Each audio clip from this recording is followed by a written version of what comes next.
Welcome back to our Global Tourism Outlook series for 2022. My name is Roscoe Naggett.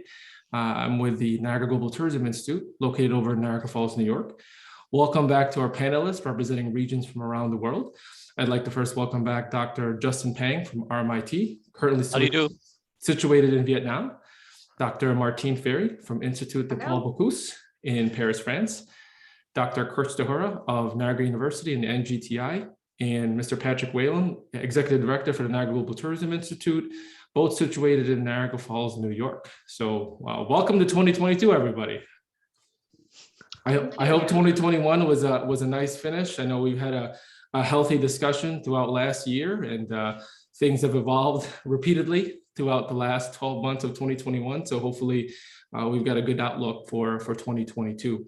But let me just first start off real quick and hop into how winter of 2022 looked like for everybody. I know it's always different for each region, but it's always good to take a look at how winter or the last quarter of 2021 looked like in each of your regions. I'd like to start off with Dr. Pan. Basically, the region here is comprised of many countries.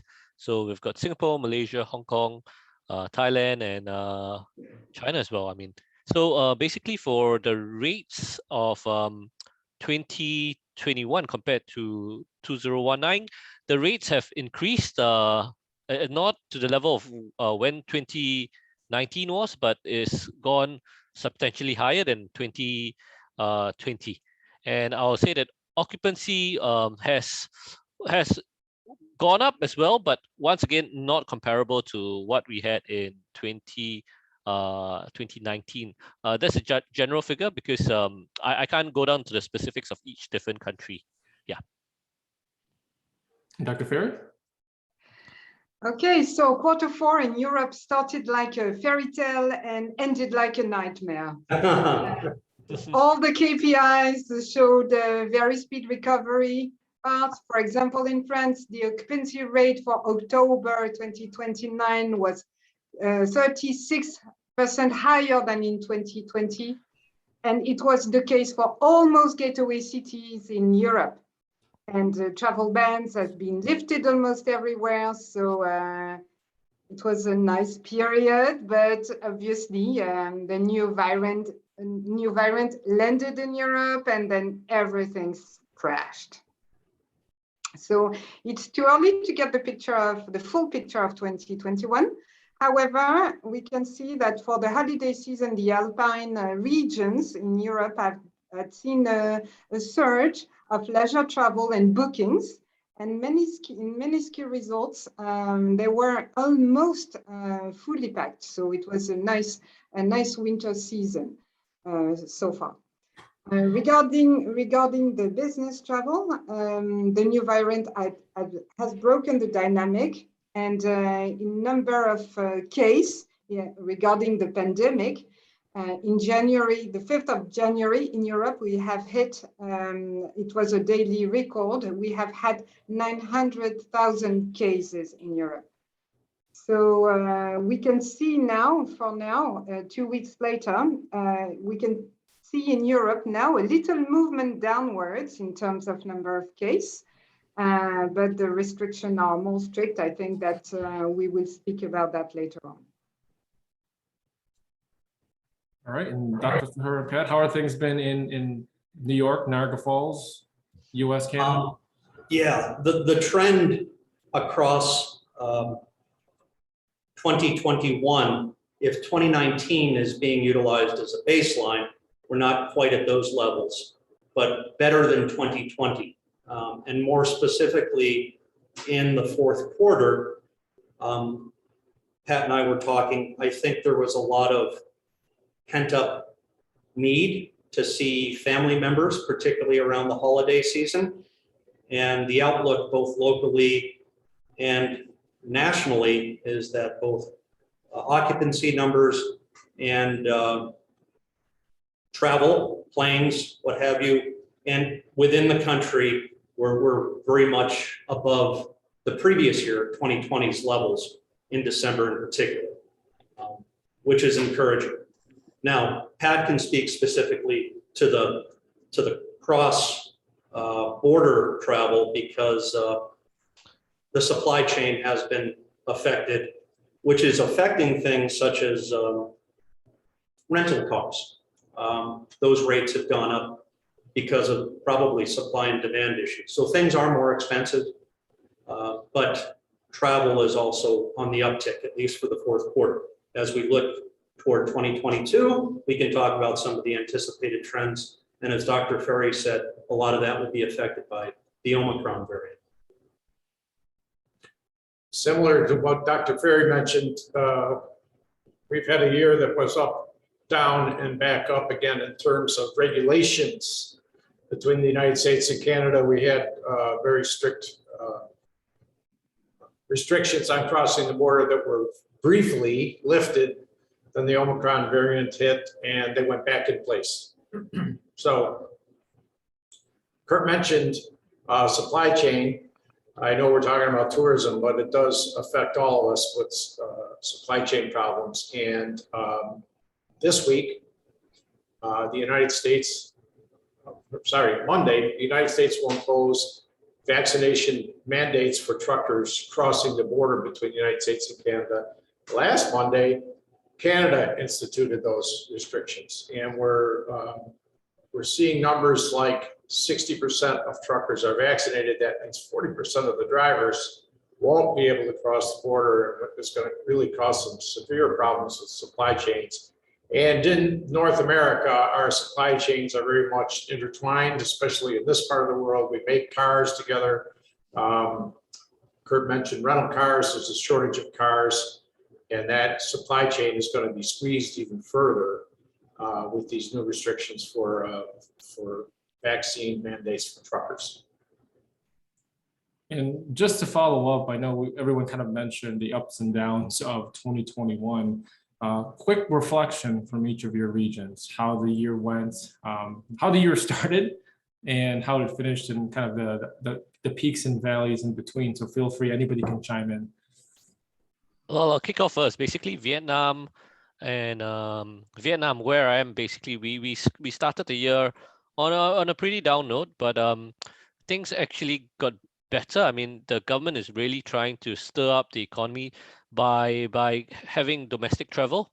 That's the first thing that they did. And they tried to institute some form of vaccinated travel lanes with other countries. And this is the same for other countries as well, for Singapore and also for Hong Kong, where a lot of agreements were actually settled between the countries.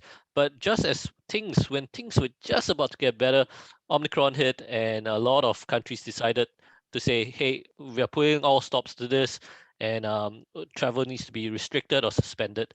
So this year end from 2021 to 2022 was, I would say, it's the slowest time of the year. But if you look at Asia itself, Asia isn't very steeped into traveling during the December period. Maybe for Singapore, yes, but the Asians are more geared towards what is coming in January, which is the Lunar New Year, and that's when people want to travel. And I think the government is probably not going to be able to stop the demand for people wanting to return back to their villages or their hometowns. This is so for Vietnam, for China. So I would reckon that there is going to be a huge explosion of people wanting to travel and a huge need for people to go home to their hometowns. Yeah.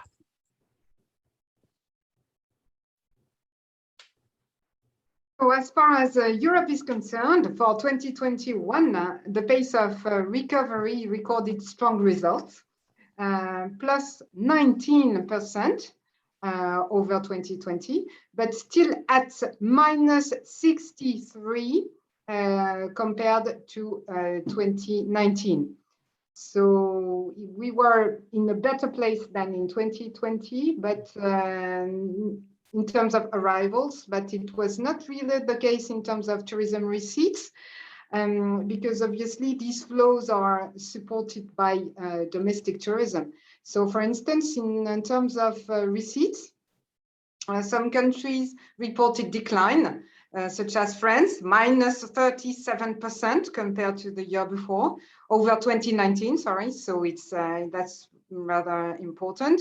And same thing in Belgium, for instance, it was minus 28% over 2019. So we can see that even if the flows were stronger than in 2020, the tourism receipts were not that high. So we can see that it's not a sustainable situation in Europe.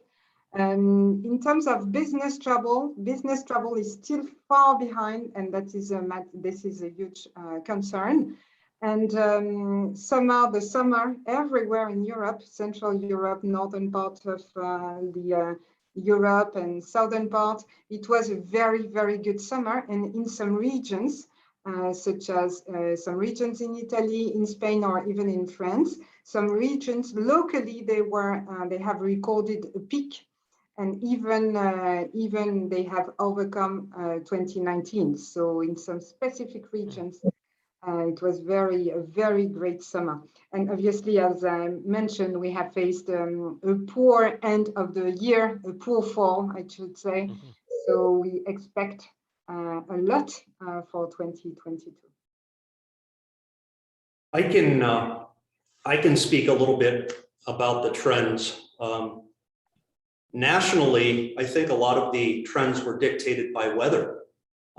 And clearly one of the themes is domestic travel, which we also experienced here.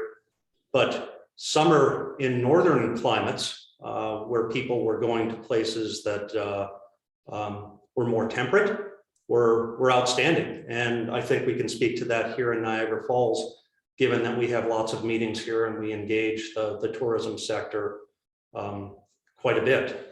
As I also think that toward the end of the year, as things got colder up north, the southern parts of the country, which are warmer, much like Spain and the Mediterranean areas, are also benefiting from people gravitating there. But the themes are definitely domestic travel, leisure, and business travel has been cut down considerably because Zoom and meetings on platforms like this have become commonplace, and the platforms have become more robust. So I think this type of stuff is here to stay. And we even know that with conferences in our fields. Those are the trends. The only thing I'd add is North America, we drive a lot, right? In automobiles. So there's still a lot of reluctance to get on airplanes, which is hurting business travel.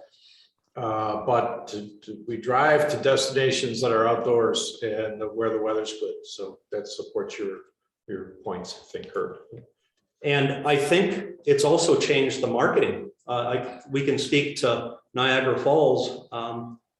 They've really marketed the area as an outdoor destination, a family destination, with the understanding that people are going to load up what was once the station wagon, the SUV now, and drive to campsites.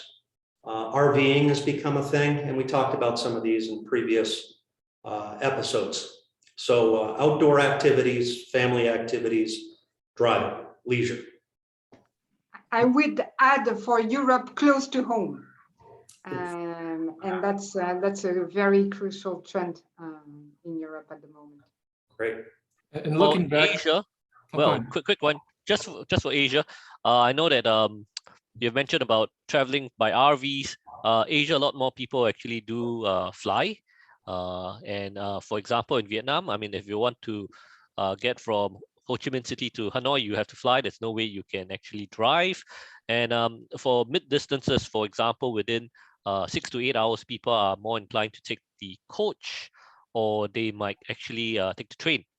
Usually people in Asia, they wouldn't drive because roads are too dangerous, it's too harrowing, and yeah, flying is the usual means, or by taking coach or by train. Yeah. Sorry about that, Roscoe. Oh, no worries. I was just going to say, looking back at 2021 here in New York, I remember when the year started, there was some optimism about vaccines rolling out in heavier quantities. People were starting to kind of adjust to, getting the vaccines in hopes that we would start to reopen things in the spring and the summer. And it ended up turning that way to where a lot of mandates for masks were lifted in the summer. We almost had that mini break where it almost seemed like here that we were kind of growing out of it or coming out of the pandemic in the summer.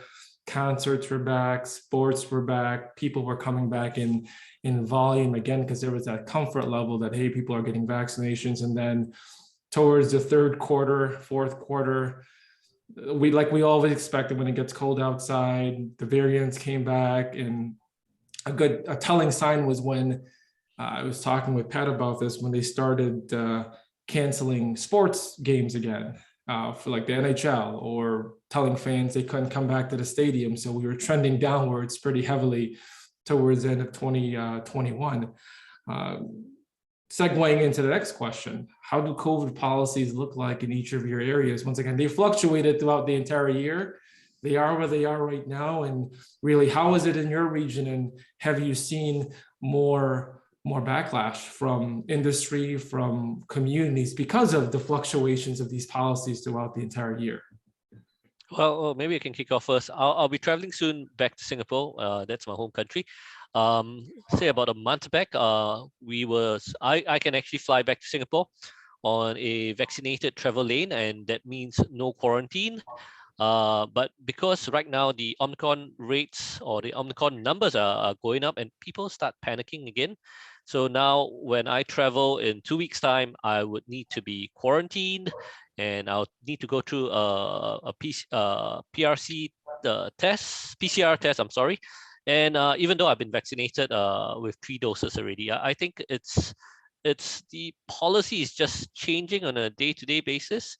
I was just told just early this week that I need to be quarantined for 7 days, and it's changed to 3 days.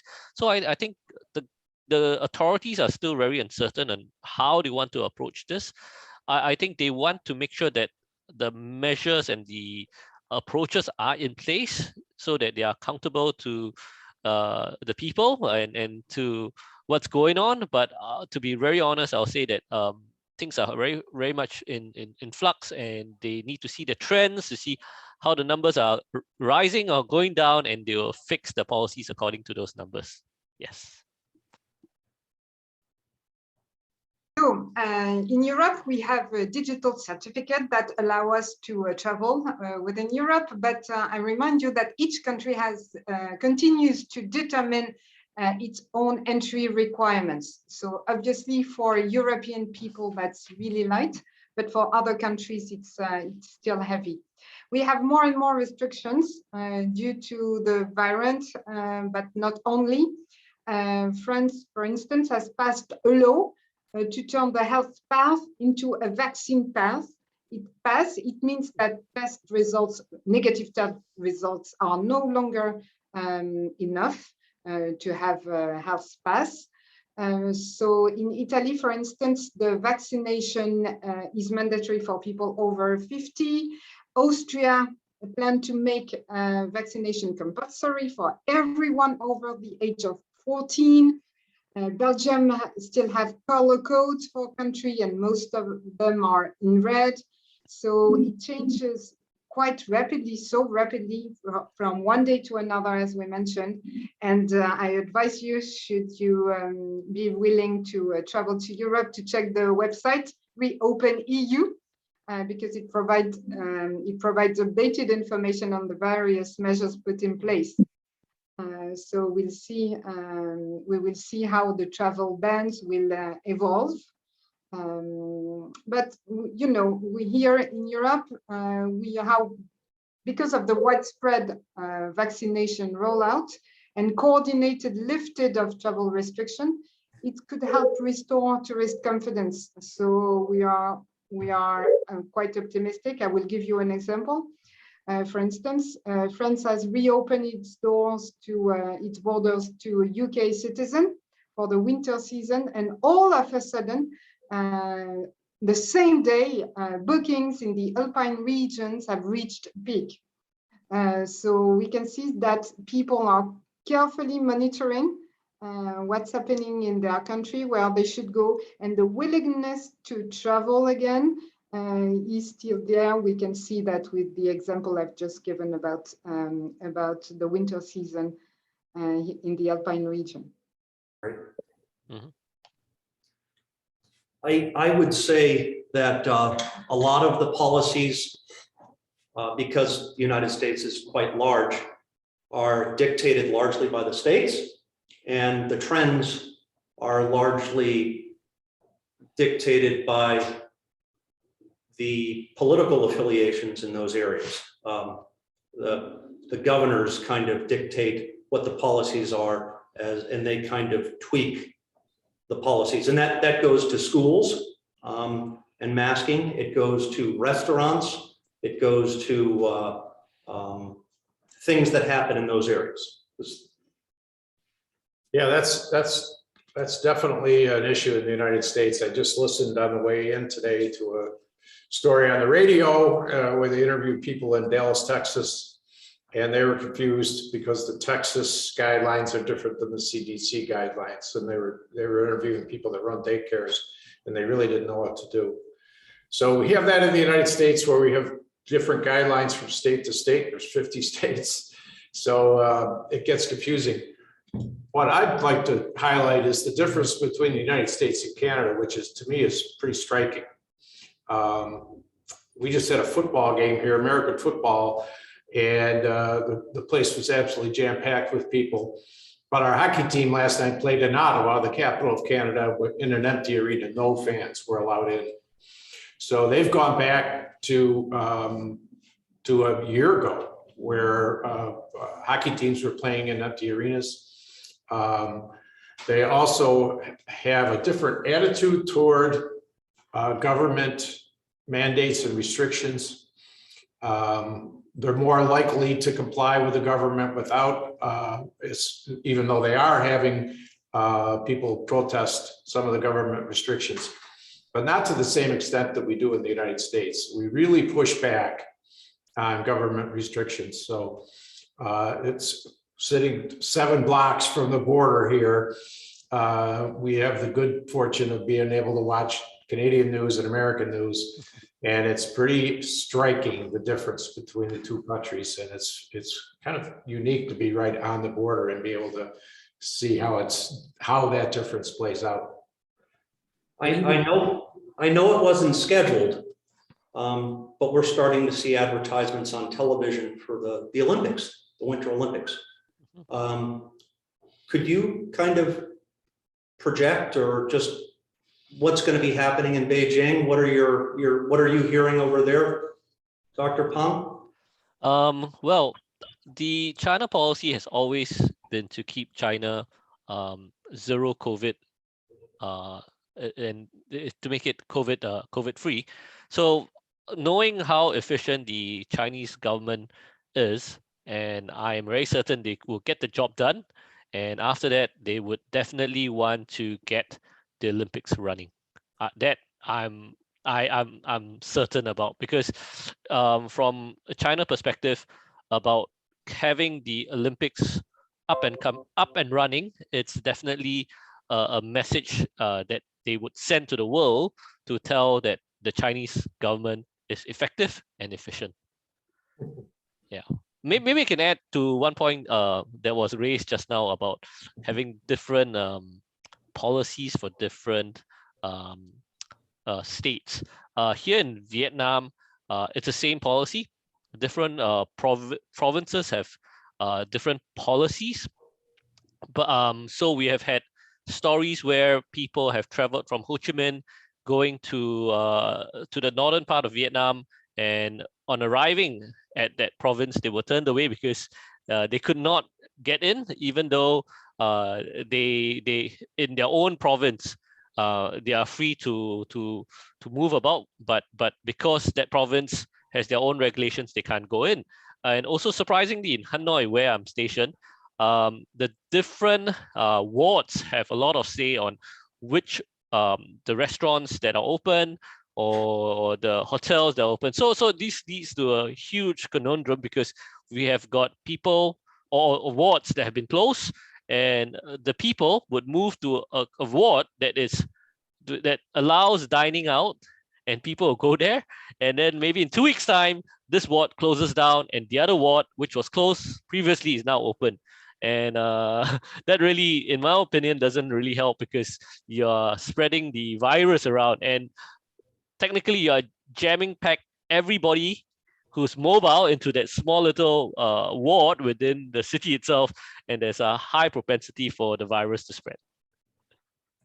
And Pat, you mentioned kind of a pushback from local communities. I know with enforcement of these policies in each of our regions, the aggressiveness, you can say, of the government to enforce them also kind of differs, to where I think in the United States we've seen pushback to government policies. I know, Justin, you've mentioned before that some of the Asian countries, the governments do get more aggressive in enforcement of those policies. Have you seen any kind of changes in the responses, given that most, some Asian countries are once again very aggressive in enforcing those policies? Well, Any restlessness in those changes? Sorry? Any restlessness in the communities in those ongoing changes? Oh, in the community, well, I'll say that Hong Kong, it's one city that is very aggressive in tackling the issue. I suppose the people toe the line and get cracking according to what the authorities tell them to do. Whereas here in Vietnam itself, the people are very obedient and compliant.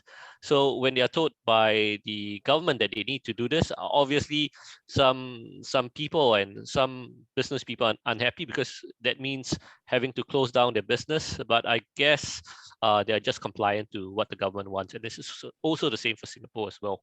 When the government pushes down a directive, they just have to comply. All right, and we're in different regions. I know, Justin, you mentioned that it's going to be coming into the start of a heavy travel season for the Lunar New Year. Yep. In terms of moving the year forward with all these changing COVID policies, what's in each of your regions? What's the outlook for your industry? I know here in our region, we're in a good planning process for the spring and the summer, but what's your outlook for, or projections for, what your season is turning into for 2022? Well, I'll kick start first. I mean, because I'm representing the Asia region, and this is definitely where travel would take place. I reckon that the government right now, it's especially in Vietnam, is really pushing for the third shot. I feel that they just want to ensure that people don't fall deathly sick. I mean, they might catch COVID or the Omicron variant. We just had one reported case here in Vietnam. But I guess people are willing to bite the bullet as long as people don't fall deathly sick and they don't overwhelm the medical facilities, and the government is pushing for people to home quarantine or to test themselves out with the the ART kits. I think it's fine. I suppose this is also the same for Singapore as well.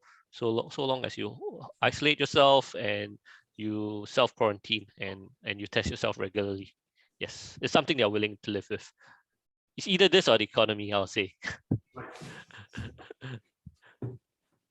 Martine, how's the projections for industry in Europe? Industry in Europe will face the same kind of problem they already have. Problem of shortage of labor force, problems of wages, problems of inflation, and more globally at a sociological point of view level, problems with liberty and democracy. We are very good at linking our small problems in terms of finance to the big question of liberty, which is key in Europe. So the industry has multiple problems at the moment, and structural problems. I mean, we need to shift from the old model to a new one. So this new paradigm will take time to be put in place. So for the moment, we are not in a very good place. However, I would like to emphasize one important thing. The number of hotels in the pipelines are really high, even in Europe, which is a major market, as you know. So we are facing difficulties at the moment, but we can remain optimistic even for 2022, at least the summer period, let's say spring and summer period, And then we hope with the experts from UNWTO that we will have sometimes around 2024 a full recovery. So for the moment, you know, we are in the middle of a wave, and we are surfing, and the industry trying to surf that wave. And it's not that easy because we have stormy weather sometimes. I think looking forward, we will probably be affected by Omicron, and our travel patterns will be dictated by that, and obviously the seasonality. I think the summer will be a good one, because again, there's a lot of pent up desire to travel, and it looks like people are going to continue to do so, but do so domestically and with cars. I can't speak. I think you probably have a better handle on the border situation, but clearly there needs to be a better dialogue regarding what's going to happen on the Canadian-U.S. border moving forward, because there is now recognition that there's a significant link between not only leisure but business travel as well. Yeah, I think in the United States anyways, I think there's going to be increasing pushback on regulations, and especially as the numbers go down. And right here in this part of New York State, the numbers are starting to improve. And I think that's going to be really difficult for governments in the United States to keep restrictions in place. But on the border, it's a lot easier because the Canadians are taking COVID. They have from the beginning, and they continue to take COVID much more seriously than we do in the United States. And there is pushback in Canada on restrictions, but not to this, not to the level in the United States. So the border, I think, is going to remain sticky, a problem to get across. It's not impossible to get across the border, but it's very difficult. It requires testing within 72 hours. And as we didn't talk about this, but one of the things that's happened recently here is it's really hard to get a test. There's a shortage of tests. There's a shortage of labs to process the tests.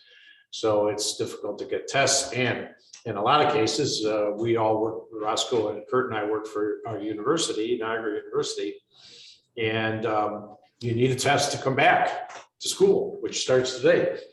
And you know, that's getting difficult to get a test. So that affects cross-border travel, because right now you need a test, negative test to get into Canada, and it has to be within 72 hours. And to echo the pushback that Pat mentioned, I mean, in the United States, or at least, you know, New York State, at least, we had that window from, like I said, May through August, where everything reopened and almost seemed like this was an afterthought, and mentally people took a breath and kind of went back to almost, you can say, a normal state of living. And then to have it crash down again, it was deja vu all over again come the end of the year. So people are like, well, we got a taste of freedom for a little bit. Now we took a huge step back in a matter of months. And something really to highlight, 2020, we were kind of taken off guard. 2021, we got a chance to adjust. 2021, the same thing. I think if any silver lining out of it is that some people have, and industries have been, even with the fluctuation of policies and numbers, people have been more creative in how they tackle the ups and downs of the virus, whether it's even in our tourism industry here, looking at more ways to welcome tourists in an open air policy. How do we use technology as a better way, a touchless way to servicing our customers? So there are some silver linings to it. I think 2022 will give folks a better chance of trying out new ideas, which is always good at any industry. But if anything, that's at least a positive takeaway over the last 2.5 years, is that people have been more open to trying new ways of doing things given the fluctuating policies. The interesting thing moving forward is that when Americans traveling to Europe, for instance, usually you plan months in advance, or Asia. Because of the uncertainty, people are not planning those trips. And then the concern, of course, is if you are sick, what does that mean for you coming back? So if it's hard to plan a definitive amount of time where you have 10 days or 2 weeks, because that could change based on policies or health-related issues. So it makes the planning process or the planning element of tourism very challenging. I think to add to that as well, I think with businesses coming up and going down, take for example in Asia, we have got restaurants that are told that they are okay to open, and they stay open for less than a month, and they are told to close again. I mean, it's generally very taxing on business people as to how they can manage their manpower, how can they manage their food stocks, and things like that. So I guess people are still very frustrated, be it whether they are citizens of the country, that city, or whether they are business people. I think a lot of people are just having a lot of frustrations dealing with this entire pandemic. And as always, this is always a steadily evolving conversation, whether it's numbers, policies, and in between countries. But thank you again to everyone for hopping on the call again, giving some updates from each of your regions. We'll keep in touch and looking forward to hopefully the next 6 weeks to the 8 weeks bring for each of your regions. But tune again next time for our Global Tourism Outlook series, and we'll see you then. Thank you, everybody. Thank you.